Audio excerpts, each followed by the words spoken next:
Thank you all for coming today. We have a special presentation with Dr. Robert McClatchey. Before I explain more about the presentation, just a few logistical things. If you have a cell phone, please turn it to vibrate or turn the sound off. Most of you have noticed that the seats all have a survey on them. That's for the end of the lecture. It should only take you about 5 minutes. As a nonprofit, a lot of our funding comes from both donations and grants. And this presentation is partially funded by a grant from the EPA in environmental education. These surveys help us to submit to the EPA the kind of programming we do, what kind of impact it has, and how the audience responds. So it's really important for us, for as many of you as possible, to fill out that survey. Towards the end of the lecture, we'll pass out pens for you to fill them out. And then you can either leave them on your seat when you're done, or I'll have my assistant standing at either of the exits, and they can take them from you as you leave. So, as I said, today we have a lecture on climate change from Dr. Robert McClatchey. He has degrees from MIT and UCLA in meteorology and physics. He worked with the U.S. Navy as an atmospheric researcher with the NSA. He also did atmospheric research for the NASA Jet Propulsion Lab, and for many years was an adjunct professor at MIT teaching atmospheric radiative transfer. And there's probably more in there that I forgot. He's quite impressive. So today he's going to be talking about, like I said, climate change, and specifically the science and evidence behind it, and why the majority of scientists think that this is happening, and what the causes are, what the effects are, and maybe what we can do. And with that, I'll hand it off to you, Dr. McClatchey. Okay. Thank you, Ramya. At the beginning, I'd like to just acknowledge the fact that part of the reason I'm here is because Marius Robinson, who's here, and who my wife and I have done Tai Chi with on a frequent basis when we're down here, suggested that I might do something like this, and he introduced me to Melissa White and Ramya, and that's the way it got going anyway. So just wanted you to know that. Secondly, I'd like to acknowledge several people, because when I started trying to put this together, this wasn't a canned briefing that came from some other place or that I had put together and used before. And most of my materials are back in Massachusetts, and I didn't have them with me. So trying to put this together became a little challenging down here without an appropriate computer to access the things at home. So I contacted a couple of my friends around the country, one of them being Jim Hansen, who's a professor emeritus at Columbia University and who's been very much in the climate issue and testified before Congress on these things and so forth over the years. And he sent me some materials. And then I talked with a friend of mine, Kerry Emanuel, who's at MIT, who's a professor at MIT, involved in a lot of things related to climate science. And I know Kerry very well, and he has some interesting things online. If somebody wants to follow up on some of his stuff, I can tell you about it later. And thirdly, I contacted some people in NASA headquarters as well as in NOAA. And interestingly, I got sent to somebody at JPL, where I used to work 100 years ago, for some information, which I was able to transfer appropriately to some PowerPoint charts to help out too. So some of them are my own, but a lot of them come from these other open source places, and I wanted to acknowledge that from the outset. So with that, what I want to do is to talk about some things that relate, first of all, to the greenhouse effect. I'm going to give you the first half a dozen charts are going to be my effort to teach the class assembled here about what the greenhouse effect is and how that contributes to this whole problem of climate change. So the first thing we're going to do is talk a little bit about the natural atmosphere, the composition of the atmosphere, the greenhouse effect specifically, anthropogenic effects. Anthropogenic means man-made, for those of you that are unfamiliar with that terminology. And then we're going to go through a series of charts that show the physical evidence of a whole bunch of parameters, not only the temperature change and sea level rise, but a bunch of other parameters that relate to all of what's going on in climate change. This chart is the top of it shows that the Earth's atmosphere, if this whole circle is 100%, the atmosphere contains approximately 78% nitrogen, 21% oxygen, and you'll notice right away that doesn't leave much left for anything else. So there's about a little less than 1% of argon, and then all the rest of that stuff is in the lower circle, which accounts to 0.04% of all the rest of the stuff in the atmosphere. And the key thing to note there is, of course, that carbon dioxide, which we're going to focus on a bit today, is only about 0.04% of the atmosphere. You'll notice that also another gas that I'll mention a little bit is methane at the bottom, which is also a very small percentage of the atmosphere. CH4 is methane, by the way. I need to make sure that I don't assume you know these chemical symbols, and CO2, of course, is carbon dioxide. So that's the main point here. It's the very minor stuff in the atmosphere that turns out to be important for this problem. Now, the next couple charts, I want to make sure you don't fall asleep before I say a few things about them, because they're the most technical ones I have. So hang in with me for just a minute, and we'll see if we can let you know a little bit about the technical details here.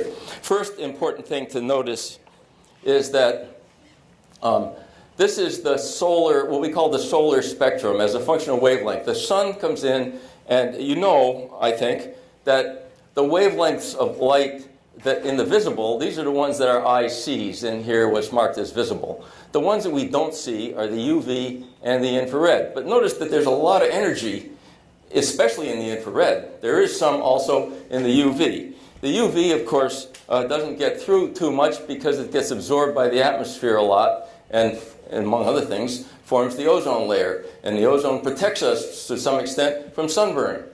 But the amount of that UV that gets through is why we get sunburn sometimes.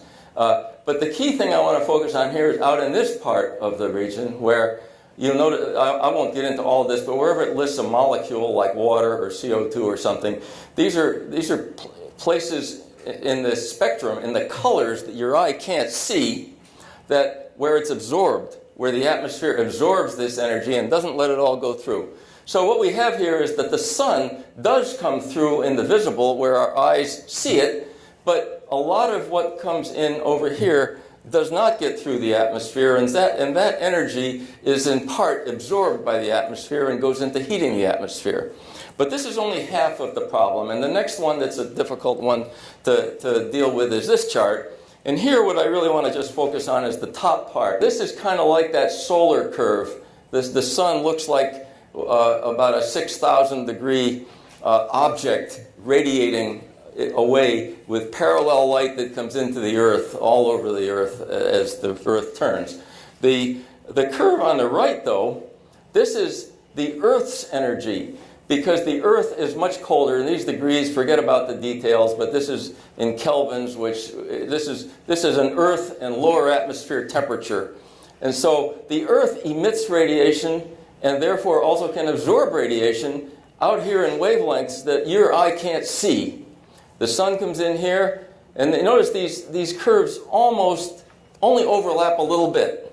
That is, most of the energy coming in from the sun comes through the atmosphere, and the energy going out from the Earth, a lot of it does not get through the atmosphere. It gets absorbed and re-radiated by the atmosphere, and we'll see that in the next picture. So this fact that the sunlight, the visible light, gets through, and the infrared light that your eyes can't see but is there, does not get through very well. That's the important point that relates to the greenhouse effect that I want you to understand just a little bit.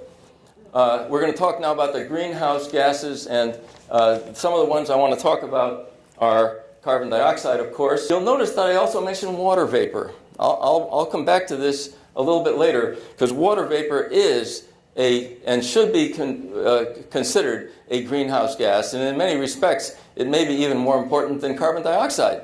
However, water vapor is ubiquitous. It's everywhere, all the time, some places more, some places less.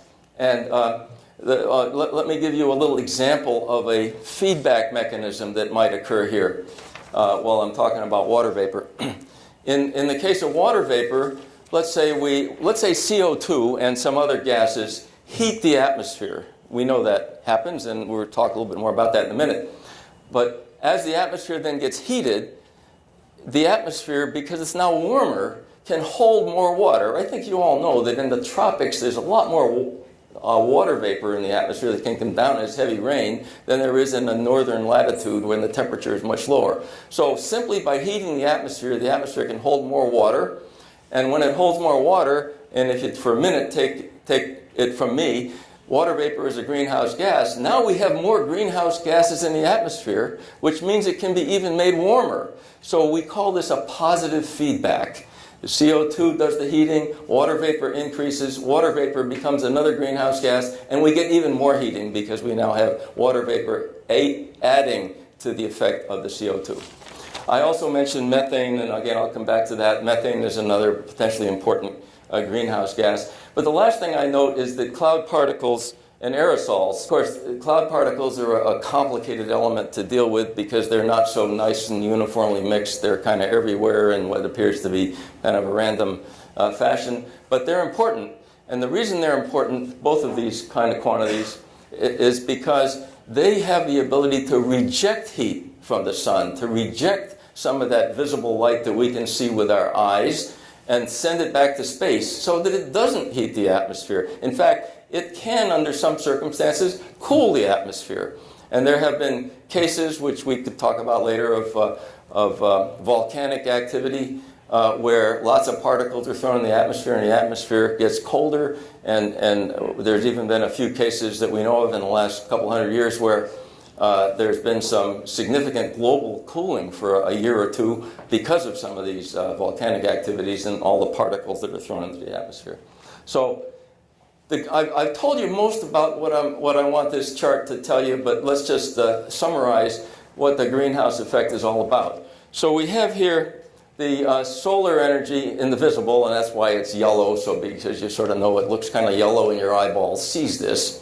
And when you get into the infrared, and we've made those red, although infrared is longer wavelengths than red, and something else is happening. This sunlight heats the ground heats up and emits radiation, and some of that radiation goes up and either gets reflected or absorbed by the atmosphere, and a certain amount of it gets out, but some of it comes back down to the ground and helps to heat the lower layers of the atmosphere. And that's what we mean by the greenhouse effect. And it's because of this separation between the visible light and the infrared radiation that is being emitted by the Earth's surface and the lower atmosphere itself. We want to talk a little bit about CO2 in particular. I think we all know that CO2 is a significant greenhouse gas. And what this chart shows is 400,000 years. This is the present time, zero, which was 1950, zero. And going backward 400,000 years, this shows the carbon dioxide level in parts per million as it went from about 280 down to 180, back up to almost 300, back down to 180, and so forth, in this up down to this minimum. And from this point on, it got up here at somewhere around 1950 in this area, and then this is what's happened. And the current level here says it's about 400. It's actually been measured recently as about 407. So that's where we're going. What's going on with CO2, and the only explanation that we have for this is anthropogenic, that is man-made. This is a man-made thing that's happening to raise this CO2 to that kind of level. And right now we know that if we keep doing what we're doing, and we have been doing worldwide, it's likely that that number will get possibly as high as 1,000 by the time we reach the year 2100. And that's what we want to try to avoid happening, because we're not quite sure if it got that high what all the effects would be. There's a couple other things on this chart I just want to mention. This up and down motion that you see here actually represents the ice ages. Ice age, ice age, ice age, ice age, and the interglacial periods, the higher numbers that you see. So carbon dioxide, you see, went up and down more or less with the temperature cycle. And the last time we had a minimum, a glacial period, was up in here. Now, why did this happen? Because this was a natural thing. A guy by the name of Milankovitch came up with the idea that the Earth's axis tilts slightly, and as it rotates around and tilts like a top spinning, we ended up getting some periods when we got much colder. The sunlight was hitting the planet differently, and then it rotated around again and got warmer, and that's the reason we now are quite certain for the ice ages and what's happened here. And it's interesting that CO2 followed the ice ages. And it didn't lead, it followed the ice ages. And I'll come back to that point in a minute. This one shows the comparison between temperature and CO2. So here you see the temperatures going up and down, ice ages and so forth. And here you see the CO2 concentration going up and down. What this does not show, because it's simply too wide a time frame on the lower axis here, is the fact that the temperature actually leads the CO2. If you look at the details of this, you find that the CO2 doesn't change until the temperature changes first. By the way, most of those measurements of CO2 and even temperature also from the long 400,000 year record and so forth comes as a result of ice cores that were done in different parts of the world, Antarctica and perhaps Greenland and places of that nature, and where there are air bubbles, and we can tell from the air bubbles what was going on many, many years ago. This curve is the result of CO2 measurements made at Mauna Loa in Hawaii, and is a record that was started just before 1960, and it shows you what was going on during this period. Incidentally, the up and down motion on this is the seasonal change. You know that, of course, CO2 is used also by plants. It's the northern hemisphere growing season. The plants are taking up some of the CO2, and then when everything changes toward the winter season, that's not happening so much anymore, and the CO2 amount goes up. So the reason that this record does what it does here is because of that. I just want to make another point about this chart. I was a student at MIT in about the beginning of this chart, and in fact, slightly thereafter, in about 1972, one of the jobs I had working at an Air Force civilian laboratory was to put together the molecular information on CO2 and other gases that would be ultimately used for climate studies. The model that we built at that time, we assumed the amount of CO2 in the atmosphere to be 330 parts per million. It was this number right here. And it was about 1972 or 3 that we did that modeling work. That model is still used by this community. It's been changed. And when we started that model, the CO2 abundance, we put it in as a fixed quantity because we didn't know this was all going to happen in this short a time period. And eventually, other people that took that model over and are using it now had to make it a variable so that they could change it as time goes on. So this is a curve that shows you a little bit about methane, which I'm not going to talk a lot about. I can get into more detail about that if anybody wants, maybe later on. But methane, greenhouse gas, and the thing you see here is that methane seemed like it sort of leveled off for a little while, but in the period from, 2005 or something up to the present, it seems to be showing a steep increase. Now, where does methane come from? Methane, for one thing, is sometimes the outflow of natural gas and drilling, oil and gas drilling operations. It also is the effluent, if I might call it that, from cattle. And so those are two sources. There may be some others, but those are perhaps two major sources, and they're significant ones. And methane, molecule for molecule, has a bigger greenhouse effect than CO2, but there isn't nearly as much of it in the atmosphere, at least not yet. So the effect is much smaller than the effect of CO2 at this time. So let's talk about some of the parameters that we want to think about here. And the first one that's on everybody's mind, perhaps, maybe down here, sea level is a little more on their mind, but temperature rise is the first one that comes to my mind because that's the sort of direct one involved. And I've just jotted down some of the facts here. We've got about a 2-degree Fahrenheit rise since late in the 19th century. That's a pretty good sized rise, by the way, when you think about it.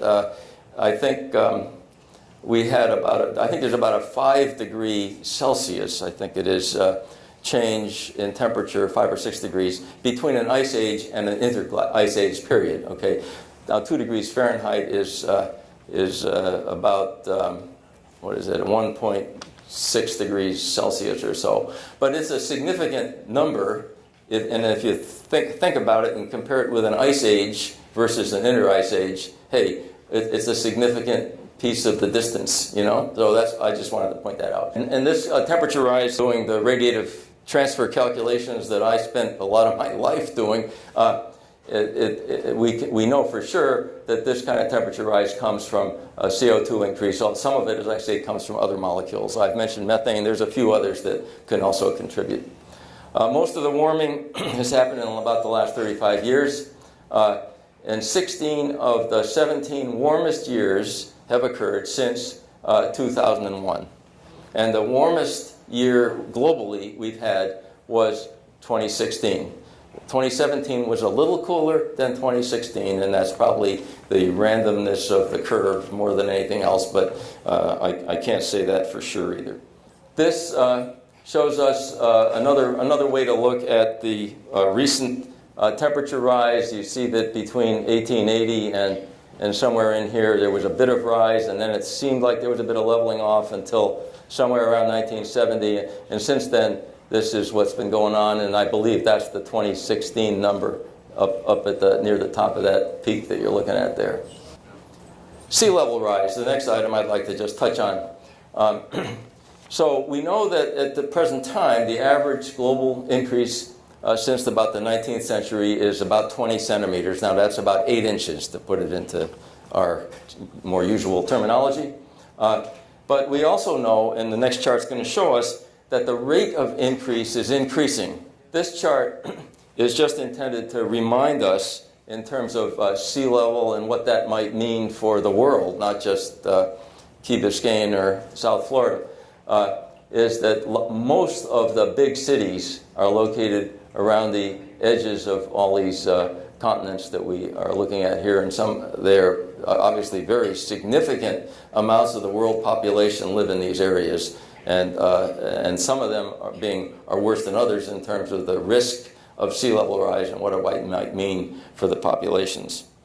I wanted to just touch on this. This shows us the post-glacial sea level rise. So this was the last glacial period here when there were a lot of glaciers around the world and in North America.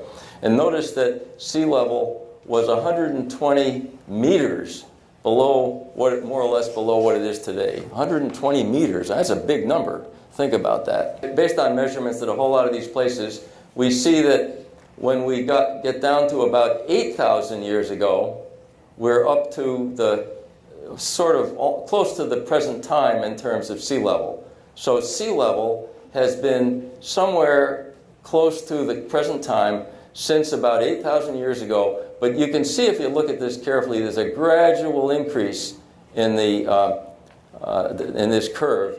So sea level, even in this period, has been rising a bit. That rising is probably largely due to the expansion of the oceans. That is, you make them warmer, you make something warmer, it gets bigger, right? I mean, everybody knows this, I think. And that's happening to the oceans, just like it would to a gas or some other liquid that we might have. So the question is, though, we know that it's been perhaps the main cause so far up till near the present time. But now we have a lot of melting of glaciers, a lot of melting of ice cover in various parts of the world. So it's becoming fairly easy to predict a significant additional rise in sea level based on this melting that's starting to go on all around the world. Notice that in this curve, the sea level rise was going on with some slope here. It looks like there was a change in slope here somewhere. But then starting here in the late somewhere in the 1990s, it looks as if the slope has changed to a kind of a significant upward climb. And that's a pretty big thing. And this is in millimeters, by the way, so 200 millimeters is 20 centimeters. That's the number I quoted on the previous chart. So that's kind of where we stand now. So the question is, where are we going to go in the future? And we'll take a look at that in a minute. So what are some of the causes? We know about shrinking ice sheets. Greenland, I say here, lost 36 to 60 cubic miles per year in that time frame. Imagine a cubic mile. That's a lot of volume. And a mile on each of three sides, right? It's a tremendous amount of volume. And Antarctica lost a similar amount during a sort of similar period. And so that's a lot of water. That's a lot of fresh water that's being carried away into the oceans and allowing the oceans of the world to rise. This came from an organization down here that thinks about sea level rise, and the notice that this curve here, this is in inches. I was talking about centimeters before, 20 centimeters. I told you it was about 8 inches. So we're living with about 8 inches of rise now. What this predicts is that between now, more or less, and 2050, this red line is sort of the median. We might expect another, say, 16 inches of rise on top of the 8 inches we have now. So by 2050, we could be dealing with 23 inches of rise. That's a fairly significant amount, almost 2 feet. And what I wanted to point out, I went to the talk that Jeff Goodell gave at the Rosenstiel School a week or two ago.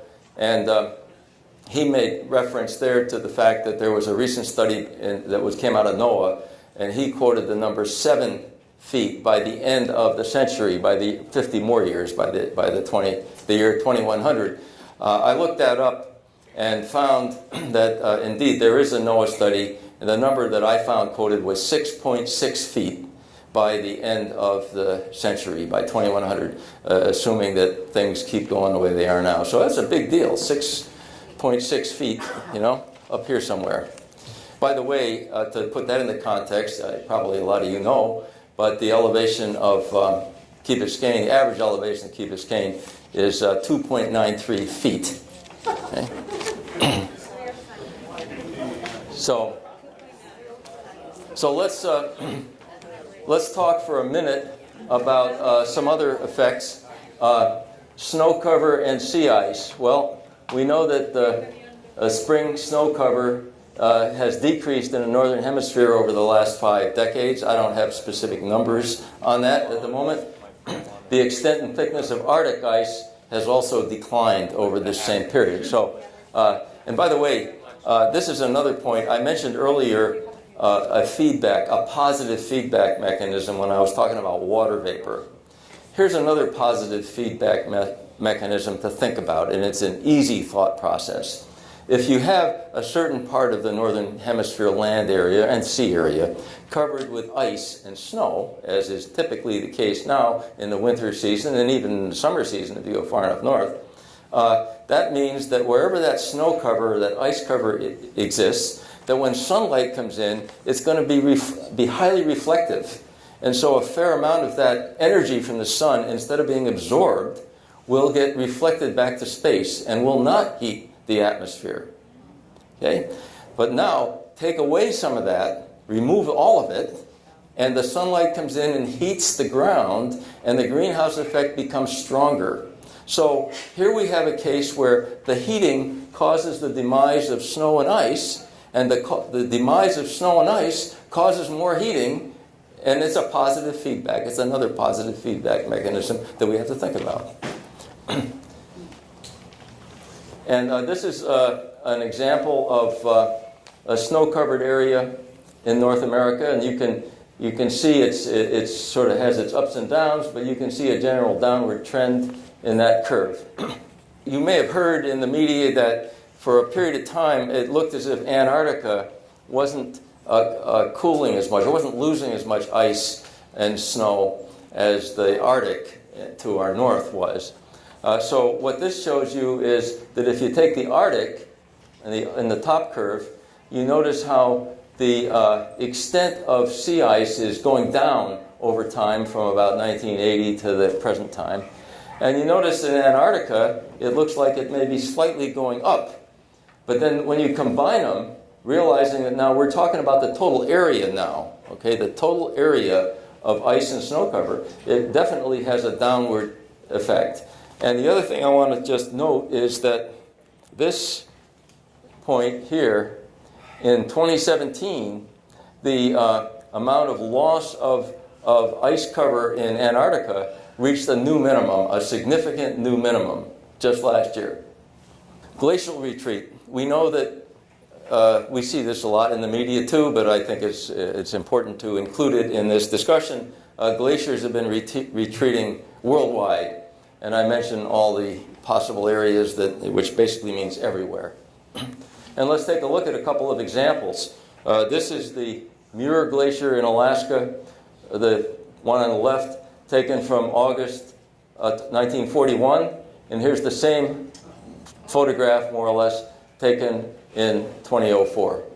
I mean, that's a tremendous example, I think, and there's lots more of them. This one in Glacier National Park, called the Shepherd Glacier, in 1913, and the next chart shows what it looks like in 2005. And I don't remember the numbers now. I did look them up, but it's hard to remember all these numbers. I think that Glacier National Park has had traditionally about 125 glaciers. And I think that they're down to less than 50 now, of some size in that park alone. So you better get there soon if you want to see the glaciers, I think. Ocean warming and acidification. By the way, I think this is another important thing that we need to think about. First of all, what I say here is the top 700 meters show warming of 0.302 Fahrenheit. That doesn't sound like a lot, but it turns out it is pretty significant. And acidification, that is, the ocean is getting more acid. It has increased by 30% since the 19th century. And I point out that acidification results from CO2 absorption. You remember that we said before, there are two sinks for CO2. One of them is the ocean, the other one is plants. Okay? But in the long run, the ocean takes up a lot more of the CO2. And incidentally, I hadn't mentioned it, but I should, a good time to mention it here. The question of the lifetime of CO2 in the atmosphere, it's a big number. It's also kind of uncertain, but it ranges from 20 or 30 years to as much as 200 years. And some elements of the CO2 components, parts of it, probably will be around for as much as 1,000 years. So the CO2 in the atmosphere isn't going to go away very fast. Compare that with the other greenhouse gas I mentioned today, which was methane, CH4. Methane only lasts about 12 years in the atmosphere, so it's much faster to get rid of the methane than it is to get rid of the CO2. However, methane chemistry in the atmosphere is, in order to get rid of methane, ends up reacting with water to cause to create CO2. So if you get rid of the methane chemically in the atmosphere, you will actually create more CO2. So that's an issue that one has to think about. But acidification is something interesting, and I mentioned this an idea about this to my wife yesterday or today when I was thinking about this talk. You know that if you buy club soda, what is it? It's CO2 in water. And you know, you can buy these little things that will carry compressed CO2 and put them in water and make your own club soda, right? So what's happening in the oceans? We're making club soda. Okay? And incidentally, the chemistry is very simple. If you add CO2 to water, what you get is H2CO3. Okay? H2CO3, and that is carbonic acid. Carbonic acid releases, for those of you having some knowledge of chemistry, a hydrogen ion, which is the reason it becomes acidic. So it's just like making club soda is what's happening naturally in the oceans of the world. And pretty soon we'll be able to go down and scoop some up and add our liquor to it and have our drink without bringing the club soda with us. It may seem like a funny thing, but it's a serious thing in the long run, because the acidification has negative connotations for marine life of various kinds. In particular, coral reef bleaching and death, which is going on worldwide, and there's lots of evidence of that, and death of many other marine species. Yeah, this shows us the sea surface temperature again, and what's happening with the sea surface temperature. We have a pretty good record showing that that's going up, as I said. And this one shows the acidification. Let me just explain this curve for a second. This is the same one you saw before with the CO2 since about 1960 or 59 up to the more or less present time. This is the partial pressure of carbon dioxide in the water. So if you measure the CO2 in the water, and it's got a lot of ups and downs. But this curve is the one I want to point to here, because this is the acid. This is the pH. This follows this. You know that if the pH gets higher, the substance is more acid. If you're trying to get a lawn to grow, you test your pH and you try to reduce the acidity. You try to get the pH to move in that direction. So the lower the pH, the more acid. So we see here a pretty good explanation over a period of time of the ocean getting more acid. And it has those effects I mentioned on sea creatures and coral. And incidentally, I want to just mention one other anecdote. A couple days ago, Monday this week, I think it was, there was an article that I read in the Boston Globe. I come from the Boston area, so I have that sort of thing on my computer.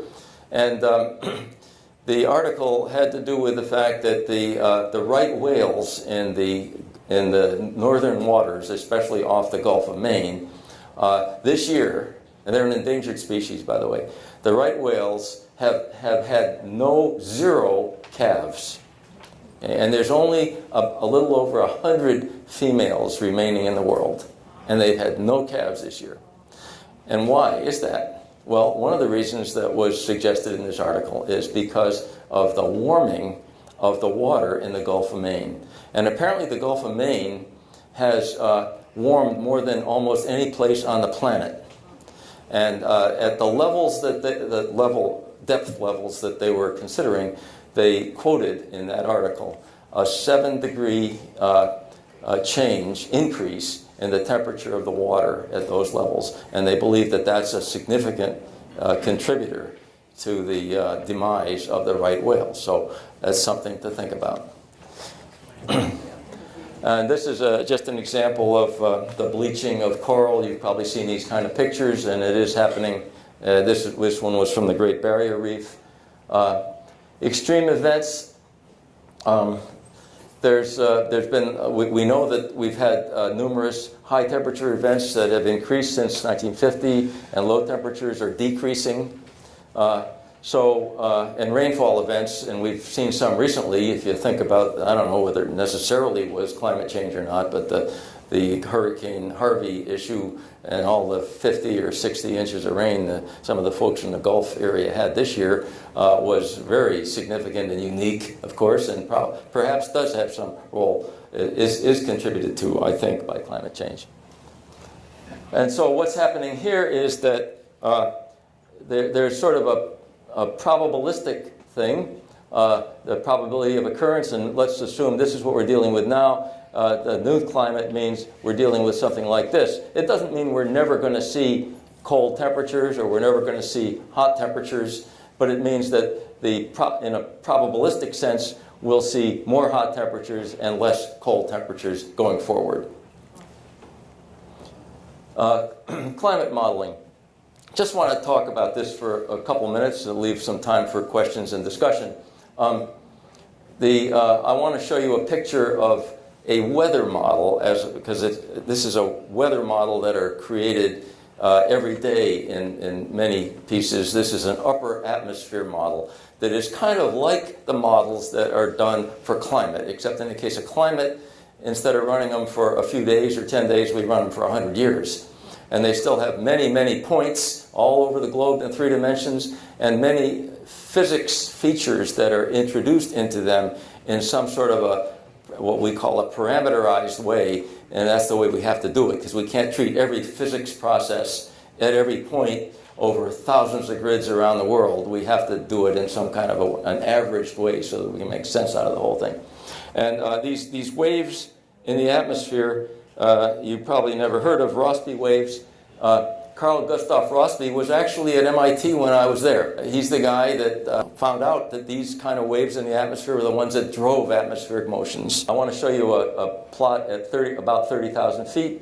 And the main point here is that this is the basis of heat exchange between high and low latitude. So let's take a look at that.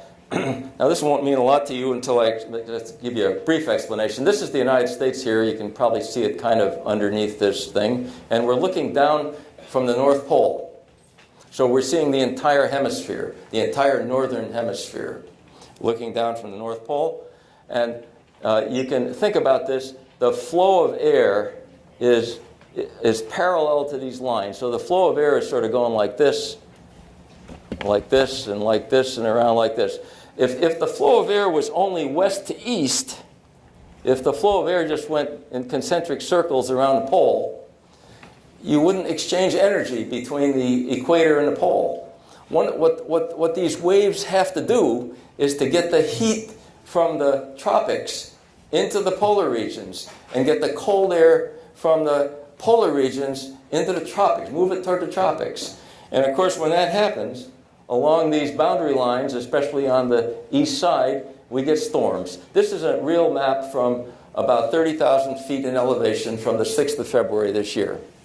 And these things come out every day in multiple ones, and I just wanted to kind of show you one because this is kind of like the same kind of thing you have to do for climate modeling, except instead of doing it for just a few days, as I said before, you do it for 100 years or more. This says, you can read this, Noah says the drought killed all the trees, and down here in the bottom right it says, and the animals. So when God spoke to Noah here, a problem existed. So what are we going to do about it? Well, I point out that fossil fuels, as you know, are I don't know if you know or not, but they're really the cheapest energy that we have. They are part of the reason they're cheap is because they're subsidized.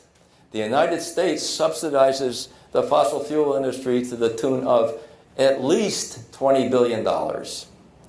And there's a lot of unknown subsidy that occurs for other reasons that if you read some of the stuff here, you find that it might be as much as $200 billion, in fact.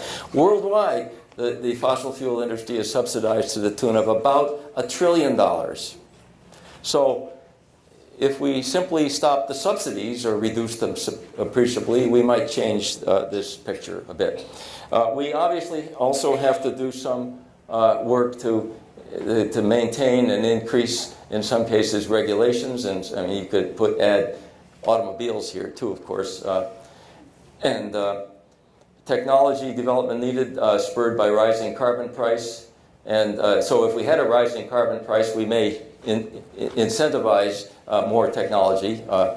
And we need some long lead R&D. Now, some of this is happening anyway. You know, solar panels, we see a lot more solar farms, wind energy, things like this are starting to happen, but they aren't happening fast enough is the problem. I show this because this is a picture of the tar sands in Alberta, and it gives you an idea. This was all a nice green boreal forest before they started harvesting oil out of these tar sands in Alberta. So. And are they going? Is this going to get fixed up to look like the green boreal forest again? I doubt it. So renewable energy, yeah, we need to work harder on this. We need to reduce the cost of solar panels. Wind is happening, but not maybe enough. Tidal, I don't think we're doing much with tidal, and maybe we should be doing more in that area, I'm suggesting. And after nuclear, I put a question mark, because I know that a lot of people are nervous about nuclear energy. Nuclear energy has its own pitfalls, especially getting rid of nuclear waste, as you know. But there may be some opportunities here. You may remember that back in around the late 1980s, a couple of guys from, I think, the University of Pittsburgh, if I remember correctly, came up with an idea of making cold fusion. That is, instead of doing the fission problem of an atomic bomb, they did the fusion process of the hydrogen bomb in the laboratory to make energy. And they thought they had solved that problem, at least they thought they had found something, but then it got, other people tried to replicate it, and it turned out it was a flaw in the measurement, and they really had not proven cold fusion. But there's still some work going on in this area, and it's possible that somebody will be able to solve that problem. And if they can, there's a huge amount of energy that might be possible. But we need to put money into the science and the research that's going on in some of these areas, and we can't just walk away from it, and I think, and say we're going to just go back to burning coal and all these other things. We got to solve this problem. So that is probably my last chart. And thank you very much.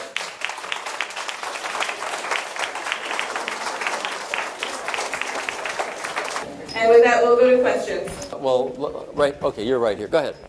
I know you mentioned ocean acidification, but I recently read a paper about currents, which are also really important. And Currents, did you say? With the ocean, and it mentioned global warming as part of the reason that the currents are changing or slowing.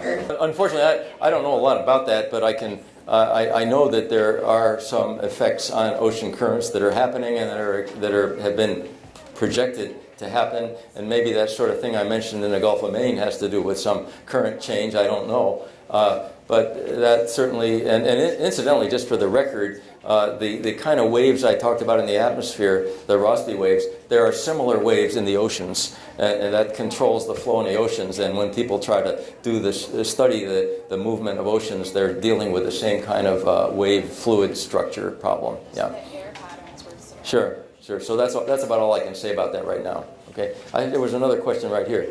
Hurricane Irma, when we found out that Florida had more nuclear plants in the area than what we realized, and knowing that other countries have been long going, such as France with nuclear energy, I'm wondering why that's such a question going into it. No, I didn't completely get your question. I know you're concerned about the nuclear plants around here and especially in connection with an event like Hurricane Irma.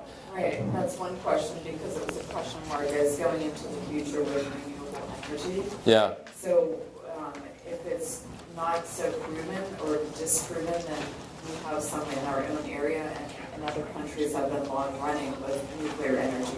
I mean, the reason it's a question is because I think of the nervousness of our population about nuclear energy, because of some examples, 3 Mile Island and so on as an example, and perhaps also because the nuclear area hasn't been given a lot of effort in recent years, so the nuclear plants that we have are old, and so I think there are concerns about some of those plants, and some of it is well placed by the population, and people are afraid of them. I think we need to figure out, if we're going to pursue nuclear energy, how to make them safer and more maintainable, and also what we do with nuclear waste. It's a big deal. That's why it's not quite so simple an answer to say we should just go and do it. I think we need a lot of work.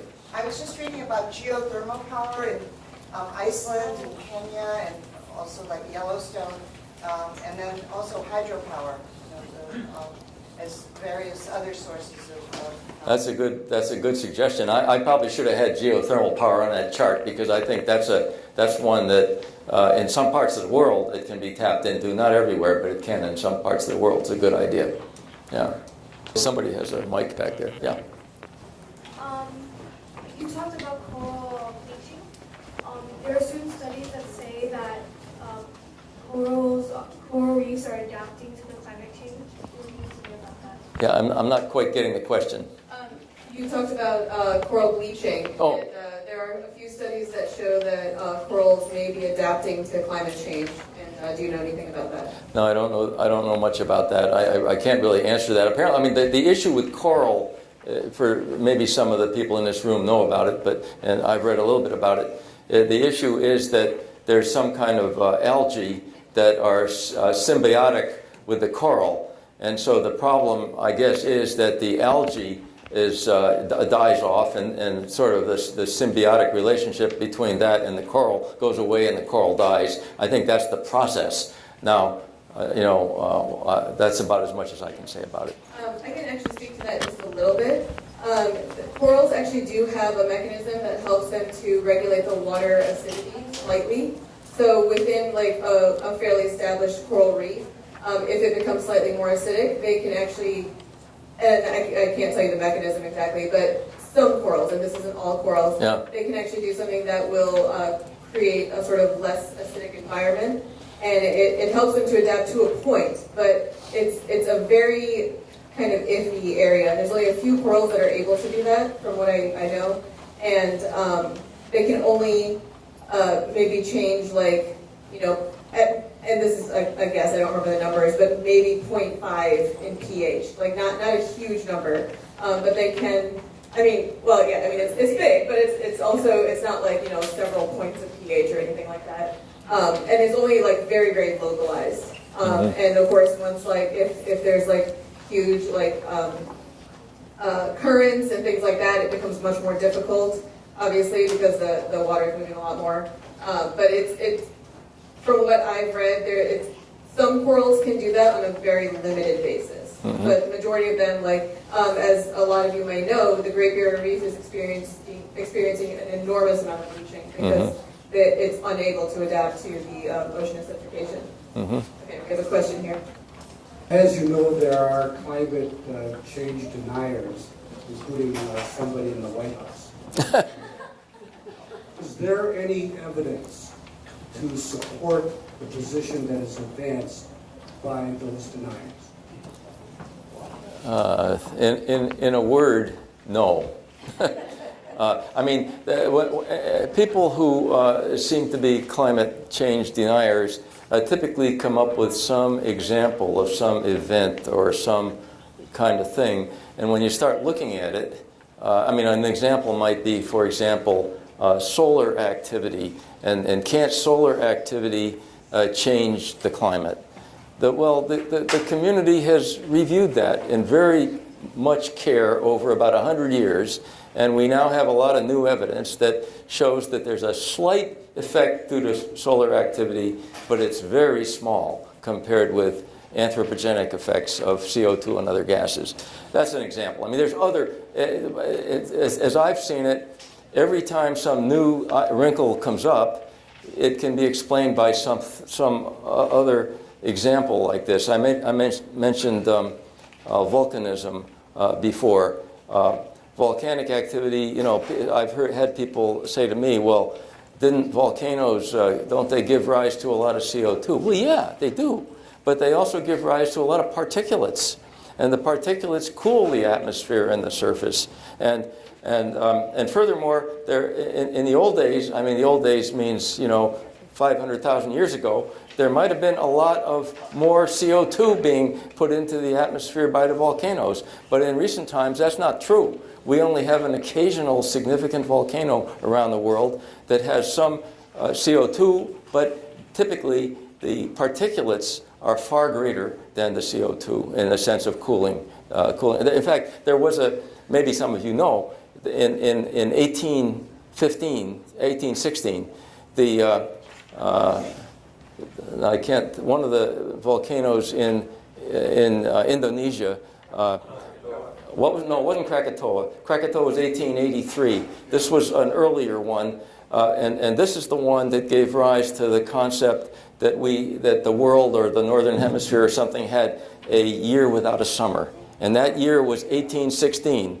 And indeed, there were a couple of years in a row when the average temperature, based on all the evidence we now know, was a degree or so lower as a result of that volcano. But it was the particulates that were the key player. So almost any time I hear something like that, there's some logical explanation, and it's just not worth grabbing onto something that doesn't make sense.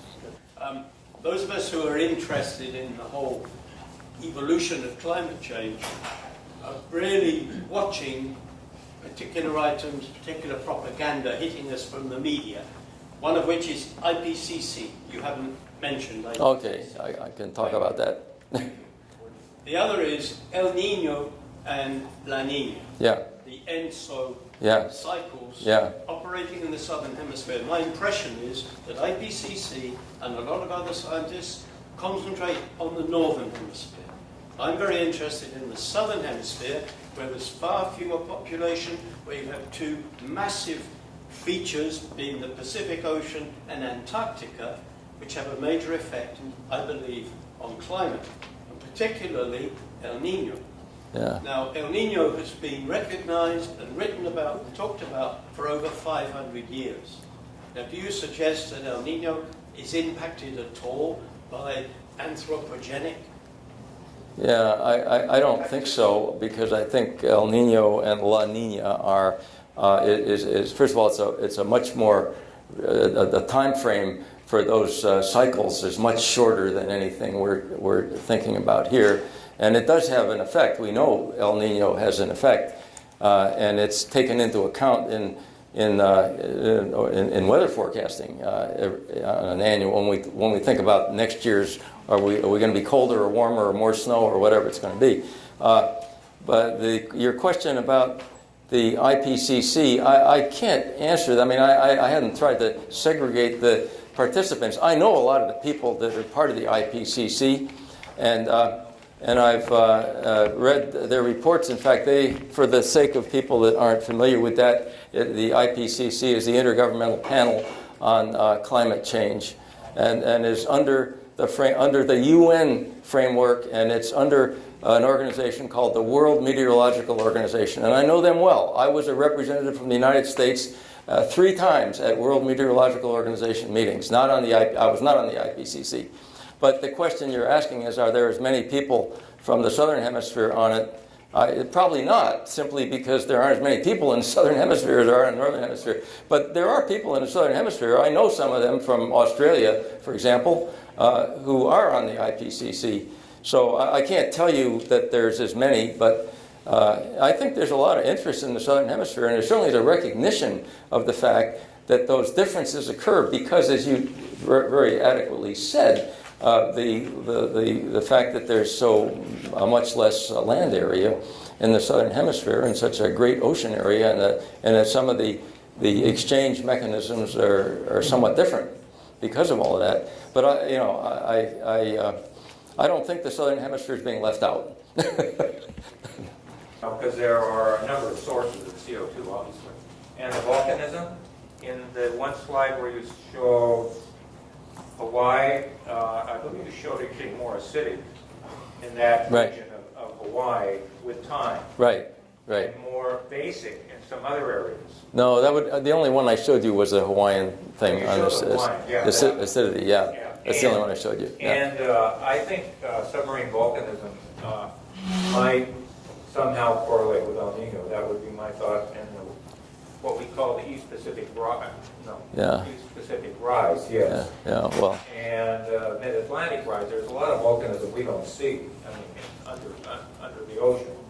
So I think it'd be fair to break down the sources of CO2. Yeah, well, I don't know the answer to this undersea business you're talking about. I guess I would guess that when there's some a volcano going on, whether it's under the sea or not, there's going to be a lot of earthquake activity that's going to be detectable. We're going to know about it somehow, I think. But the question of what are the sources of CO2? I mean, they're primarily, as I said, man-made. They're anthropogenic. They're burning fossil fuels. They're driving cars with gasoline from fossil fuels, and whatever we use to heat our homes with in the north, that's where it's coming from.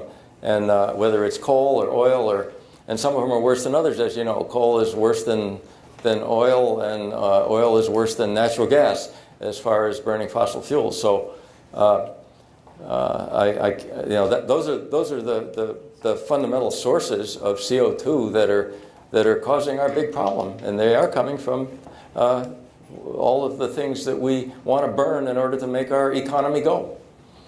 I would ask what percentage comes from. Oh, yeah. Yeah. Well, Breaking it down. yeah. It's only, how many parts per million are you talking about? 407 parts per million. 0.04%. Right. Right. Right. You're right. Okay. Of the total atmosphere, you know. Of the total Yeah, I mean, it seems like a small amount, but compared with what is naturally been, you know, naturally it's been someplace, as I showed you on that curve, between 180 and 280. Now it's 407. That's a significant change. The United States and China are the greatest CO2 producers, correct? I suspect that's probably right. And Maybe that's India is right. pretty bad, I don't know, but anyway. Yeah. India comes third on the list. Yeah. With that being said, politically, how are scientists coming into play in terms of our own government backing out of the Paris Agreement? Because I Well- know this has a lot to do with the CO2 emissions reductions coming from 167 countries, and we're at the top of the list. Yeah.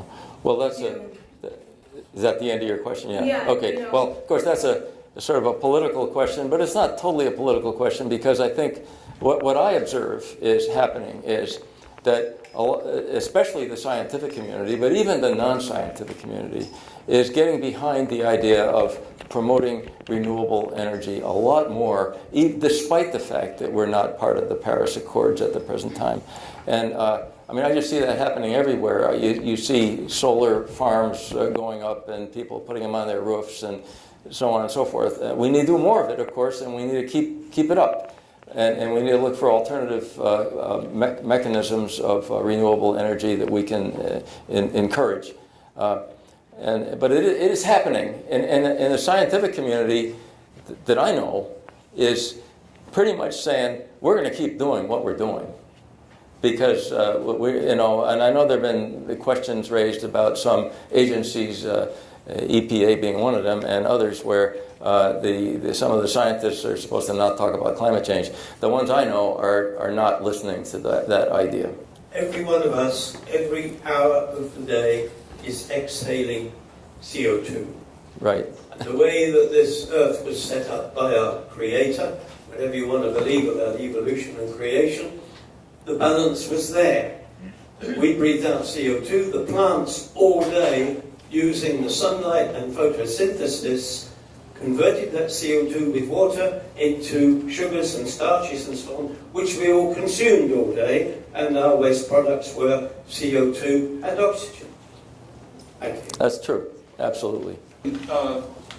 Factoid is that when they grounded the 10,000 flights because of the eruption of a volcano in Iceland, the volcano produced 1/4 of the CO2 that the 10,000 flights would have produced had they flown from one day. That's a good point. Interesting.